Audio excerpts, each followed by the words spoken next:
পাবনার টেবুনিয়ায় শামসুল হুদা degree honours কলেজে ভারপ্রাপ্ত অধ্যক্ষ নিয়োগকে কেন্দ্র করে অনিয়মের অভিযোগ উঠেছে। জাহাঙ্গীর আলমের প্রতিবেদন। পাবনার টেবুনিয়ায় শামসুল হুদা ডিগ্রি অনার্স কলেজে ভারপ্রাপ্ত অধ্যক্ষ নিয়োগকে কেন্দ্র করে অনিয়মের অভিযোগ উঠেছে। এ নিয়ে কলেজের শিক্ষক শিক্ষিকা, শিক্ষার্থী ও অভিভাবকদের মধ্যে অসন্তোষ ও ক্ষোভ বিরাজ করছে। জানা গেছে, গত ৩১ ডিসেম্বর শামসুল হুদা ডিগ্রি অনার্স কলেজের অধ্যক্ষ মোহাম্মদ এনামুল হক চৌধুরী অবসর গ্রহণ করেন। অধ্যক্ষের দায়িত্ব শেষ হওয়ায় গত ৩০ ডিসেম্বর এক রেজলিউশনের মাধ্যমে ১ জানুয়ারি থেকে ১০ জানুয়ারি পর্যন্ত সহকারী অধ্যাপক মোহাম্মদ তারিকুল ইসলামকে ১০ দিনের জন্য ভারপ্রাপ্ত অধ্যক্ষ হিসেবে দায়িত্ব প্রদান করা হয়। অভিযোগ রয়েছে, জ্যেষ্ঠতার ভিত্তিতে দায়িত্ব প্রদান না করে একজন তুলনামূলক জুনিয়র শিক্ষককে ভারপ্রাপ্ত অধ্যক্ষ করা হয়েছে।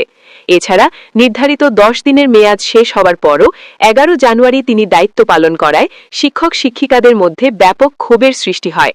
এ বিষয়ে দর্শন বিভাগের সহকারী অধ্যাপক মোহাম্মদ দুলাল হোসেন বলেন, গত ৩১ ডিসেম্বর অধ্যক্ষ মোহাম্মদ এনামুল হক চৌধুরী অবসর গ্রহণের সময় মন্ত্রণালয়ের বিধি অমান্য করে একজন জুনিয়র শিক্ষককে ভারপ্রাপ্ত অধ্যক্ষ হিসেবে দায়িত্ব দিয়েছেন।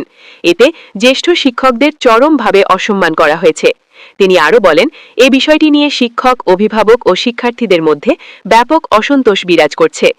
অন্যান্য শিক্ষক শিক্ষিকারা জানান, নিয়োগের এই সিদ্ধান্তে শুধু শিক্ষক সমাজ নয়, শিক্ষার্থী ও অভিভাবকদের মধ্যেও অসন্তোষ তৈরি হয়েছে। দ্রুত সুষ্ঠু সমাধান না হলে কলেজের শিক্ষার পরিবেশ ও সুনাম ক্ষুণ্ণ হওয়ার আশঙ্কা রয়েছে। অভিযোগের বিষয়ে জানতে চাইলে ভারপ্রাপ্ত অধ্যক্ষ মোহাম্মদ তারিকুল ইসলাম বলেন, ৩০ ডিসেম্বর ১০ দিনের জন্য যে রেজলিউশন করা হয়েছিল সেটি বাতিল করে ওই দিনই নতুন করে ৬ মাস মেয়াদে আমাকে ভারপ্রাপ্ত অধ্যক্ষ হিসেবে দায়িত্ব দেওয়ার রেজলিউশন করা হয়েছে।